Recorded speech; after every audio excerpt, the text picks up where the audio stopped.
Повелете за новинарите прашање. Ако може прво на темата. Да видиме дали има на темата. На темата. Да исцрпиме, фала. Господин Заев, сакам да ве прашам околу концептот на штедење. Имаше идеи, неколку партии предложи намалување на бројот на пратеници од 120 на 90, некои дури одат до бројка на 60. Исто така намалување на министерства. Дали во тој аспект имате некои идеи да се намали трошењето за да се намалат и давачките и даноците уште повеќе, особено за малите предпријатија, па и за граѓаните што имаат ниски примања да бидат ослободени од персонален данок. Комплетно знаете дека во Америка сиромаштијата е тотално ослободена од даноци. Значи, гледате дека таму каде што треба да помогнеме, ние ги алоцираме сите политики за да може да помогнеме. Секогаш намалувањето на даноците не значи дека се успешни политики за помагање на оние на кои што најмногу им треба помош. Јас ќе дадам и коментар од нашиот опонент. Тие велат ќе ги намалиме персоналниот данок и данокот на добивка од 10 на 8%. Кога знаат дека останат во опозиција, можете и на 5% да ветат. Суштината е, кога ги намалувате од 10 на 8%, тоа се меѓу 50 и 70 милиони евра од персонален данок и 50 до 70 милиони евра од данок на добивка. Честно е да кажете каде ќе намалите на тесната расходната страна. Ќе укинат покачувањата на пензиите, ќе намалат 40% на специјалистите, на медицинските сестри, во образованието, ќе барикадират здравствената заштита за да мора да плаќаат граѓаните повеќе од својот джеб, ќе и вратат квотите на лековите. Нешто мора да кажат. Кога кажавме дека даваме 70 милиони на компаниите, дека субституираме растот на платите, очекувавме како тоа ќе се развие, ќе отвори нови работни места и како ќе го полни буџетот. Евене 7,5% 2019 е порастен приходот на буџетот, буквално со нечепкање никакво на самите даноци. И при тоа, при ваква политика, еве го јануари е за некој 7,5% приходот поголем од јануари 2019, кој што беше одлична година. Така да граѓаните очекуваат реални и сериозни политики. Не мегаломанство и ветување. Во мандат кој што следува од 4 години, она кој што го очекуваат граѓаните е пред се работење дома. Сега Грција, Бугарија, ЕУ, НАТО заврши. Дома треба да работиме. Многу често тоа го зборувам. Сите ние, без разлика дали сме политичари, работници, медиумски работници, не знам, инженери, земјоделци или било што, треба многу да работиме. Во еден таков мандат од 4 години, јас верувам дека државата, која што со консензус носи изборен законник, ќе ги рационализира и самите институции. Ние немаме потреба од 34 клиники, со 34 управни одбори, со 34 надзорни одбори и така натаму. Немаме потреба од ФИТАР, Фонд за иновации и технолошки развој, па и Агенција за странски инвестиции, па и Агенција друга за инвестиции или слично. Мора да ги рационализираме. Ние сме мала земја, колку повеќе ефикасно се поставиме, толку ќе биде подобро. Јас сум за да ги намалиме бројот на пратениците. Јас сум за да ги намалиме бројот на пратеничките, односно на министерските места. Така да еден дел од ваквите политики ќе ги презентираме во предходниот период како наши залагања, но не е честно да кажеме дека сами тоа ќе го направиме. Затоа што изборниот законник гледат од самостојноста до сега се носи со консензус. И треба да го генерализираме или насочиме општеството кон таков вид на одговорност. Верувам дека она кој што сега го покажавме, дека може 30 милиони евра да се дадат повеќе пари кон индивидуалните земјоделци за субвенции и тоа со конкретни ефекти кои што сакаме да ги постигнеме. Тоа се случи во овој период и најдовме пари.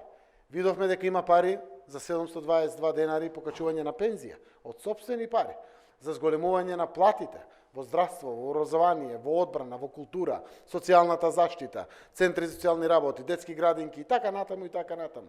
Да не ги кажувам колку беа депрецизирачки и понижувачки платите на вработените во затворите, во другите институции. Сето тоа е нивелирано и видовме дека за тоа државата има пари. Само треба да се носат одговорни политики, транспарентни политики во насочувањето на сите овие средства. Јас верувам дека ако навистина сите се насочиме во овие 4 години, цел мандат, чист мандат кој што предстои, а поприлично ќе ни дадат насока и граѓаните, како ќе изберат во вкупен број на мандати, колку тоа ќе биде условено еден од друг или ќе биде постабилно и посигурно, за да се носат храбри политики. Докажавме дека храброст не ни недостига, ќе кажеме и нашите храбри ветувања во поглед на јавната администрација, следните денови, кои што доаѓа, се со конечна цел да државата биде мајка еднаква за сите и да помага секаде, да дава фер шанса на секој, согласно својата профилација, својата изграденост во животот, не само за младите, туку и за повозрастните, да може да имат фер перспективи овде дома. Повелете?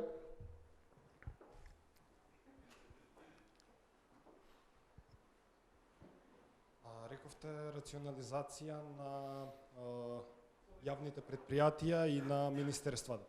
Меѓутоа, во овој мандат имавте рекорден број на министри, видовме огромен број на вработувања во јавна администрација на места кои што и баш и не се неопходни, како што се да речеме инспекторатите. Ме интересира зошто досега не го направивте тоа? Прво, бројката на јавната администрација падна во сите овие години. И јавната администрација кубури со квалификувана работна сила. Има недостаток севкупно и во приватниот сектор, но и во јавната администрација. Она која што беше дебата во таа 2016 пред изборите се оперираше со бројка од некои 180.000 севкупна јавна, судска, локална, заедничка. Ние затекнавме некои 165.000. Денеска јавната администрација е околу 150.000. Зошто еден период навистина имаше непополнување дури и на испразните места. Избори има, ќе се одложат изборите, забраните важеа, па формирана влада, неформирана влада, па локални избори, па референдум, па председателски забраните важеа и реално, честно зборувам, тоа ја намали можноста на тој буфер да се скрати на севкупниот обем на јавна администрација и да паѓа. Мерките кои што ги развиваме преку Министерството за информатичко општество и јавна администрација навистина мора да дадат резултат. Еден дел од тие мерки веќе ги соопшти министерот, еден дел ќе бидат преточени во нашата изборна понуда. Така да тоа што се зборува досега е прифатено од коморите. Ако човек вработен во јавната администрација склучи договор во приватниот сектор и ја напушти јавната администрација, 6 бруто плати од премнини ќе добие од државата. Или сите тие што се основачи на фирми или се менаџери на фирми, а работат во јавната администрација, тие се тука. СДСМ, ВМРО, Семено, тие се тука. А се основачи на фирми и се менаџери на фирми, ќе им се заблагодарим. Да си работат фирмите. Тоа влијае штетно, создава нелојална конкуренција, протекционизам и слични други работи. Но вистинскиот дел мора да биде квалификација на општествено уредување, каде што амбиентот ќе биде од таков обем примамлив, да секој човек, пред се младиот, но секој човек има сериозни, многу попримамливи опции во приватниот сектор отколку во јавниот сектор.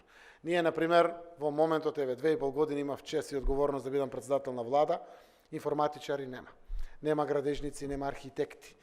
Во државата, знаете, нема кувари, нема конобари.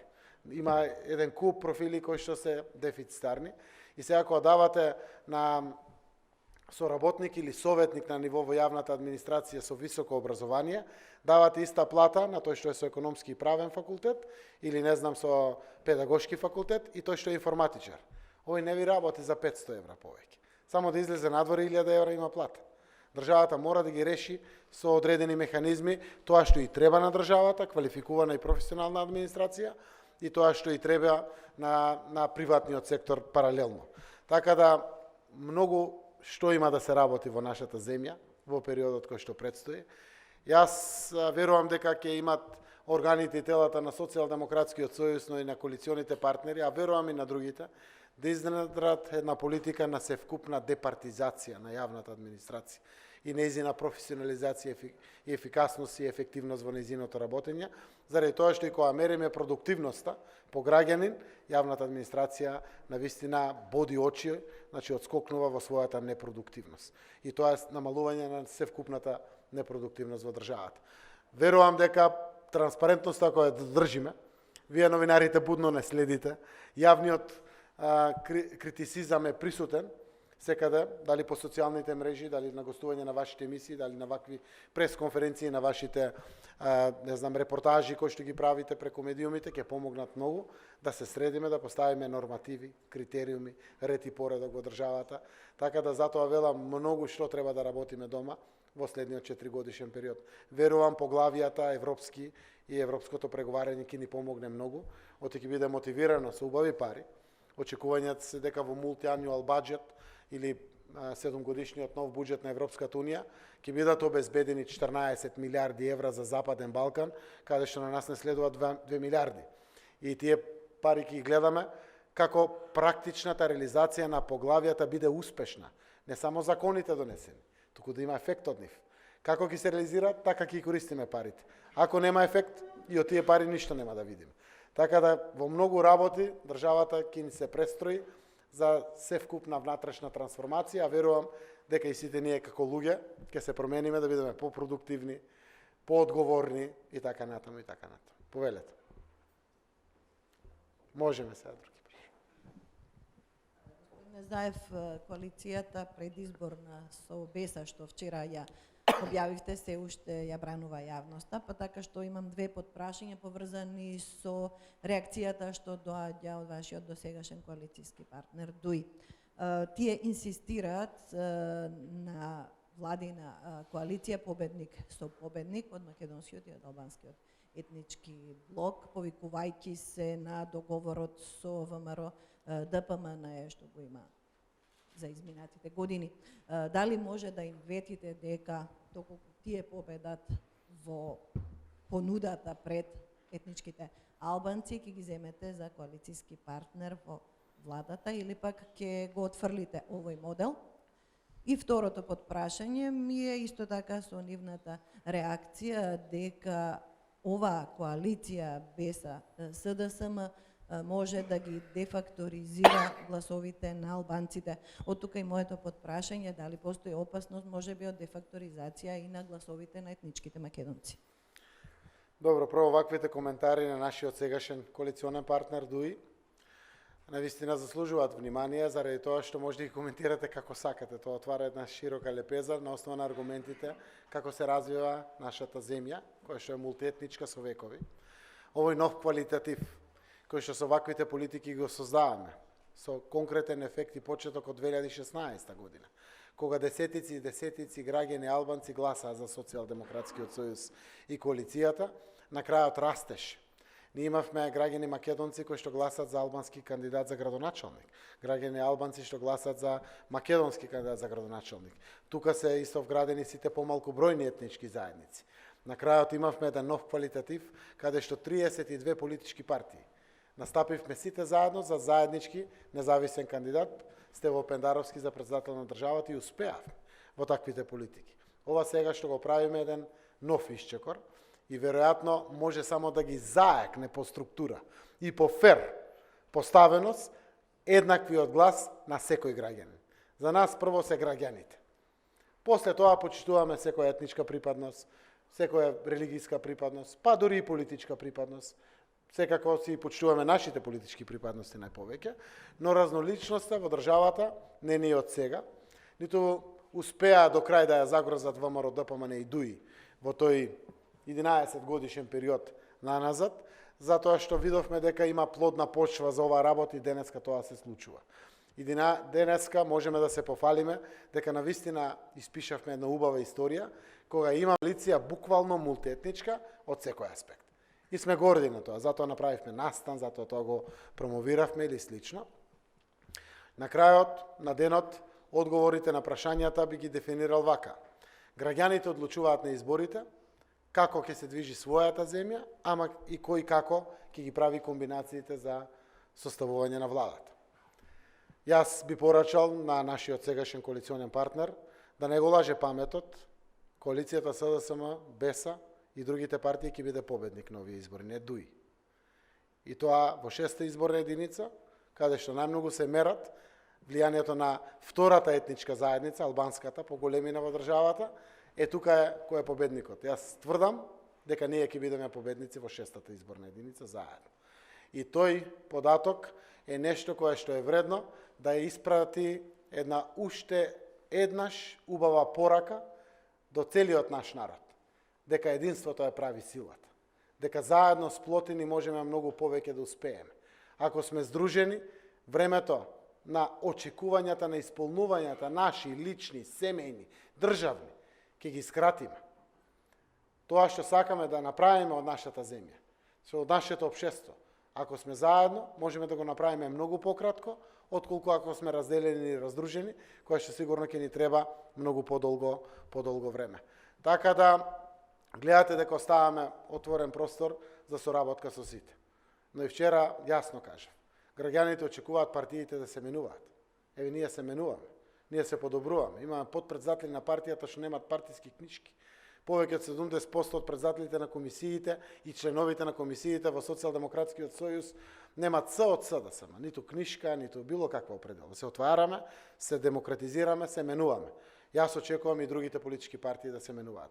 Ако се менуваат на подобро, ако се реформираат, тие ќе бидат посакуван партнер на Социјалдемократскиот сојуз и коалицијата која што ја е поприлично веќе и оформена.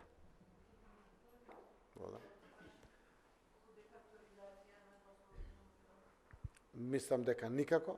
Јас верувам дека македонците се уште повеќе мотивирани да гласат за победникот, кој што успеал да се надмине себе си од етничките предрасуди и изградил единство, онаква како што ни единствена нашата земја, со сите своји разноликости внатре, и тоа е само дополнително вреден момент за да бидеме гласани. Секако ние имаме своји предности и слабости сите, и владеачки партии и опозициони партии. Но вредно е за почит и за внимание тоа што го правиме. Затоа што ако им се закануваа порано со некакви тирански платформи, кантонизација и федерализација, видовме дека нема ништо од тоа. Кога го дадовме правото на употребата на езиците, кое што постоеше по устав, но со закон беше забрането, односно законски не беше дозволено, видовме дека никој не изгуби ништо. Сите добивме во државата. Добивме повеќе спокој, меѓусебно почитување. Јас денеска имам пријатели од втората по големина заедница, од албанската заедница, кои што ми кажуваат отворено. Ние се ја сакаме нашата земја од секогаш. Сега повеќе чувствуваме дека и земјата не сака нас. Ако ние оставиме впечаток дека државата ги сака своите граѓани еднакво, многу, тогаш и граѓаните еднакво и многу ќе си ја сакат својата земја. Фала. Повелете.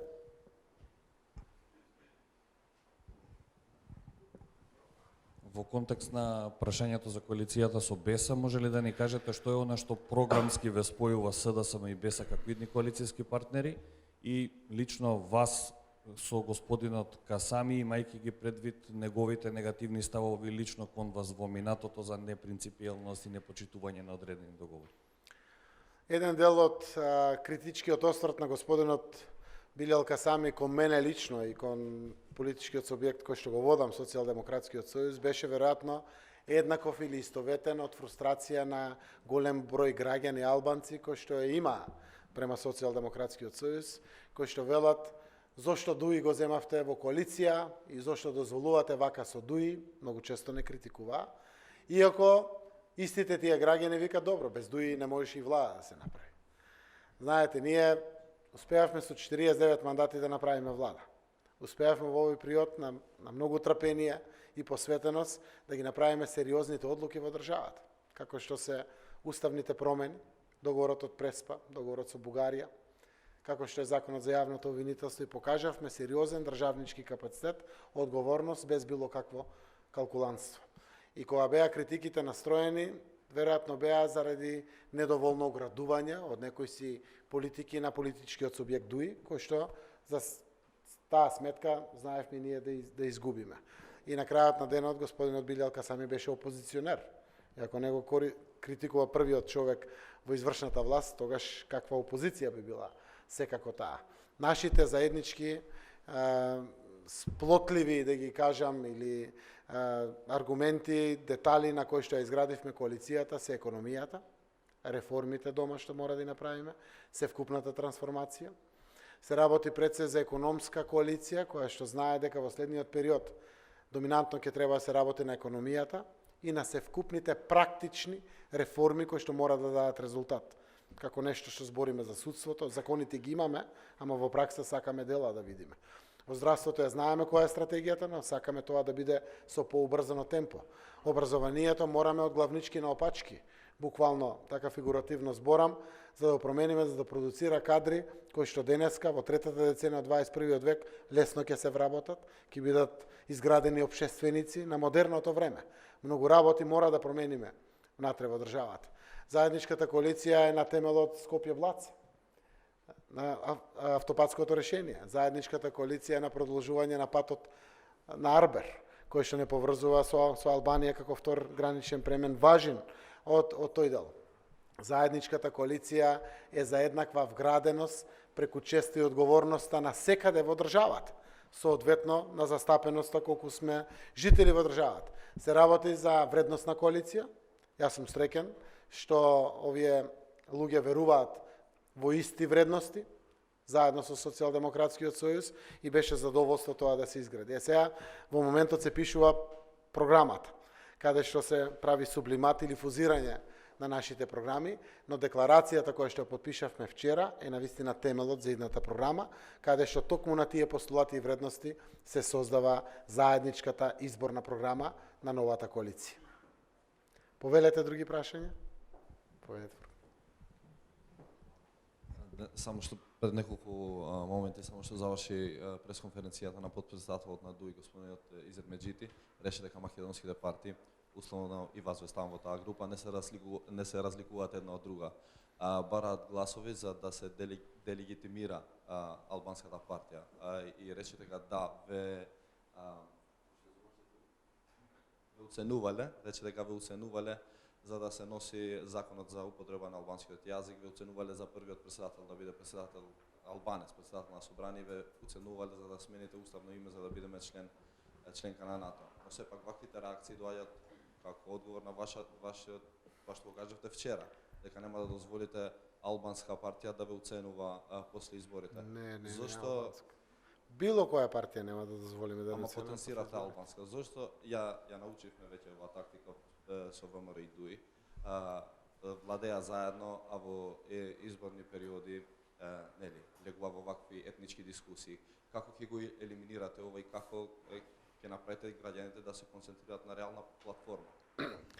Секој пат отворено и честно зборувам. Знаете, јас вчера кога дадов одговор на ваквото прашање, прво што кажав дека секако го почитуваме тоа што ДУИ донесе одлука да влезе во коалиција со нас и да не му дозволи режимот предводен од ВМРО да продолжи. После тоа донесовме многу значајни стратешки одлуки заедно во целиот овој период за државата. Заедно ги исполнивме стратешките цели, НАТО и Европската унија, ги постигнавме договорите со Бугарија и со Грција. Тоа беше заедничката влада во која што партиципира и СДСМ и ДУИ. Заедно ги донесовме сите економски мерки, но секако дека имавме слабости. Јас очекувам секој да ми каже што тоа треба да се менува Социјалдемократскиот сојуз и сакам да слушам, да го менуваме и подобруваме. Така да јавно кажувам дека очекувам да има одредени промени во ДУИ. Го кажав дури конкретниот пример со господинот Блерин Бежети. Кога разговарате на основа на правни тимови, најмалку што очекувате дека сите сакат да покажат дека правната држава значи и ефикасност и ефективност во одлучувањето. Ајде да одлучуваме. Треба да испратиме пораката дека треба да се одлучува. Не може да се пролонгираат предметите или слично. Ги кажувам слабостите заради тоа што очекувам да бидат променети. Веројатно пред изборите е и логично да имаме многу често и појасно видливи различни ставови. Ние таргетираме исти гласачи. Тоа е нашиот народ.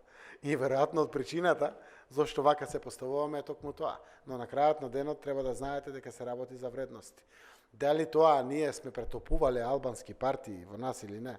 Мислам, ДУИ е пример. Трчевме заедно локални избори. Ги претопивме. Истрчевме заедно за председател на државата. Ги претопивме? Не. Еве денеска БЕСА е со нас веќе во коалиција. Не.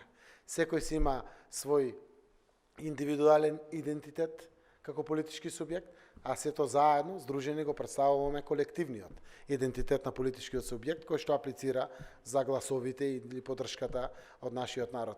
Но убавината кај нас мора да признаат сите и ДУИ, било кој, дека е многу поразлична од кај другите. Ние успеавме да се надминеме во многу вредности и да прифатиме ризици заради доброто на државата. Не беше лесно да се зборува на 17 мај 2015 година на големиот протест за едно општество за сите. Ризикот беше дали македонски гласачи ќе се губат. Но вербата во едно општество за сите, дека сите сме еднакви со одговорноста и со правата, е нешто кое што те води, без разлика која цена во моментот се плаќа на среден рок или на долг рок, ако верувате во тоа што го работите. Така да, денеска е факт дека испишавме уште една историска работа во нашата земја. Создадовме мултиетничка коалиција, предводена од мултиетничка партија, како што е Социјалдемократскиот сојуз, која што порано не се појавила. И на крајот на денот, зарем не е почесно на граѓаните да им излеземе со понуда уште сега. Знаете како беше? Едно ветуваше ВМРО ДПМН, сосема спротивно ДУИ, и на крајот не важи ништо, а оти морало да се договори влада. Па нема ништо од ветувањата на граѓаните која составуваа владата. Сега имаме почесна понуда. Денеска веќе албанските политички партии партиципираат во коалиција со заедничка програма, тоа е фер понуда, честна понуда на нашите граѓани и уште една вредност и причина зашто да биде гласана токму таа коалиција. Ако навистина сите сме за вредности, мора да ги почитуваме и валоризираме токму тие вредности. Ако има вака и до изборите, одредени антагонизми, коментари или слично, но на крајот нашиот народ гледа, знае се, знае да цени, знае што е добро, знае што е лошо и согласно тоа и така ќе не определи на 12 април. Повелете? Господин Заев, што да се прави со неодговорните политичари и неодговорните новинари и интелектуалци кои што и дават изјави кои што се многу радикални? Еве вчера професорот Оцуловски, кој што е професор на УКИМ, во емисијата на Васко Евтов кажа дека е време за војна меѓу македонците и албанците. Што да се прави со таквите луѓе? Дали треба кривично да одговара, дали треба да изгубат работата ако се носители на јавни функции или пак ако работат на државни универзитети? Не сум ја слушнал изјавата, но ќе зборам глобално. Некој што дава таква изјава прво носи кривична одговорност. Тоа е повикување на меѓуетничка нетрпеливост и треба да одговара кривично. Вториот дел, општеството треба преку сите нас граѓаните да ги казни на секој можен начин. Ако е политичар, да добие најмалку гласови колку што може да се воопшто најмалку добија гласови. Граѓаните ја водат државата. Секако, за жал, ретко токму преку изборите, не секој дневно. Оти меѓу изборите ја делегираат свое право на државата на политичарите. Но токму денот на изборите и како може да ја испрати порака каква држава сакаме. Многу е лесно да ја насочиме државата во нови кавки. Меѓу македонците и албанците, меѓу сите граѓани во Република Северна Македонија со Грција, со грците, со бугарите и слично. Многу лесно треба, не треба многу. Но нашиот народ бил мудар секогаш и пак ќе биде мудар. Нема да дозволи се вратат вакви ретроградни политики. Еве не ние интегрираме секако. Интегрираме регионално, интегрираме и дома. Сите етнички. Другата страна изолира. Изолира македонци, албанци, а и другите помалку бројни заедници. Изолира со Грција, со Бугарија. Аман 30 години бевме изолирани. Доста беше. И тоа ако не знаат да го препознаат граѓаните, тогаш што да очекуваме? Но јас знам дека знаат. И затоа се бориме, и затоа се докажуваме, и ќе зборуваме секогаш за ваквите работи. Дефинитивно, од нашиот народ зависи, нашата земја, и јас верувам дека мудрите одлуки на нашиот народ, како што секогаш биле, така ќе бидат и овој пат. И затоа многу често го употребам зборот чист мандат, видлив мандат, заради тоа што и самите бројки на крајот ве стават во позиција на помалку условеност или неусловеност. Зборувам, борејќи се за вредности. Вредностите се дискутабилни. Јас може да верувам во едни вредности и начин како да ги постигнам, во други вредности начин како да се постигнат, но не можете да кажете дека ќе понишите Преспанскиот договор, дека ќе раскинете договорот со Бугарија, дека ќе вратите рамковниот договор назад, со тоа што ќе понишите законот за езиците. А при тоа да не кажете и после што? Кај ќе одиме? Што е понудата? Што ќе правиме? Значи, неодговорните политики граѓаните ќе ги препознаат и ќе ги казнат на изборите, а ќе ги наградат токму одговорните политики. Тоа се моите ставови и верувам стварно до небото во ваквите ставови. Повелете? Сосем накусо, господине Заев, кога ќе ги објавите носителиве на кандидатскиве листи и останатите или може би сега ќе ни соопштите дел од носителите? Значи, во моментот во Социјалдемократскиот сојуз се прави селекцијата, ние ја најавивме на нашиот централен одбор, каде што работат меѓународни експерти, домашни експерти и политичари од раководството на Социјалдемократскиот сојуз. Се прави комплетна селекција на сите кандидати, кои што се преку 750, каде што преку таа селекција прво се прави во самите CV-ја, во целокупната анализа, после се прават интервјуата, а паралелно одат и анкетите. Ние сакаме да ги избереме најдобрите. од тоа што имаме понуда. Имаме многу добри кои што не се нафаќаат на политика. И тоа е добро некои да останат и во бизнис секторот, во сите други професии, но од сите кои што ги имаме како понуда, ќе гледаме да ги избереме најдобрите. Затоа што преку тие истражувања граѓаните ни кажуваат да, важно ни е програмата и понудата. Второ, вика, важни ни се кандидатите. Трето, да, важен е и лидерот. Четврто, да, важен е и вредноста и коалициите. Се е важно. Граѓаните добиваат сноп на информации. Се до 12 април, кога ќе застанат зад параванот. До тогаш ние сме должни да и максимализираме понудите. Официјално и конечно кандидатите ќе ги објавиме на 9 април, попладне, кога ќе биде одржан Конгресот на Социјалдемократскиот сојуз. Веројатно дел од кандидатите од нашите партнери ќе излезат, некои имат порано закажано конгрес, некои централни одбори, некои раководства, но во моментот се дефинират и носители, и кандидатите на кандидатските листи, и коалиционата застапеност, така да 9 е конечниот датум за нас како коалиција кога ќе објавиме, од 10, 11, 12 е да собереме документацијата, потврда за неосудуваност, изјава во ДИК што се потпишува и слично, да може да се поднесе и официјалната кандидатура на секој кандидат од заедничката коалиција. Повелете други прашања? Да, повелете. Ќе ве навратам на аудиобомба која што ја објави пратеникот Антонио Милошовски. Вие рековте, ако не се лажам, дека на тој состанок присуствувале 8 пратеници од ВМРО ДПМН кои потоа влегоа во независната група.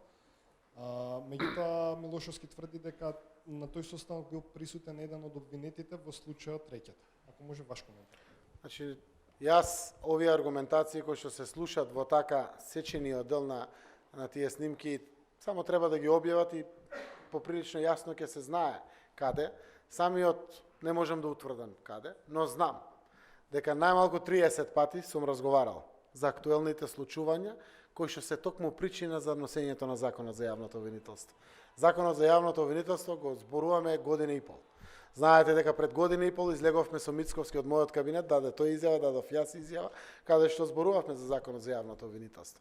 Во тој еден период имаше јавна дискусија, дискурс комплетен од Врховниот суд, каде што кажуваа кои се аргументите зошто бомбите не може да бидат докази за после 36.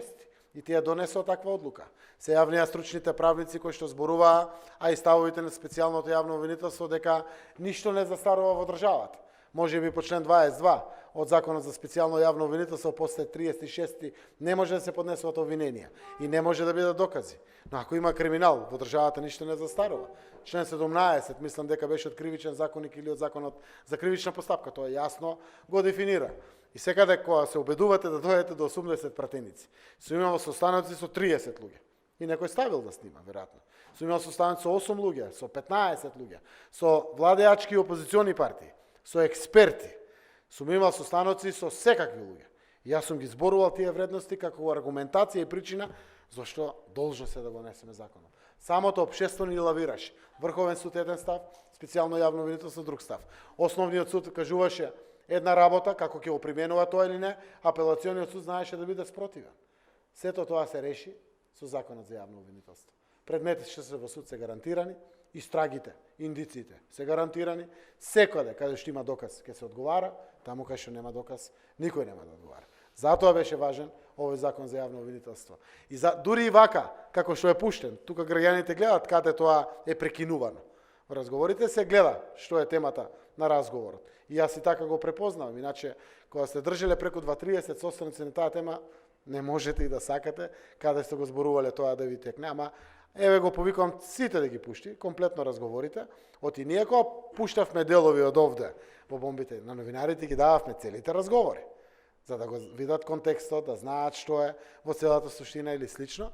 Така да, апсолутно мислам дека ВМРО ДПМН си направи удар сам врз себе со ваквото објавување, заради тоа што постфестум веќе на донесениот Закон за јавно обвинителство само потврди зошто беше вредно да се гласа, да се усвои ваквиот закон, за да гарантира правната држава во иднина, покрај тоа што е многу важен за одлуките на Европскиот совет за нашата земја. Благодарам на сите.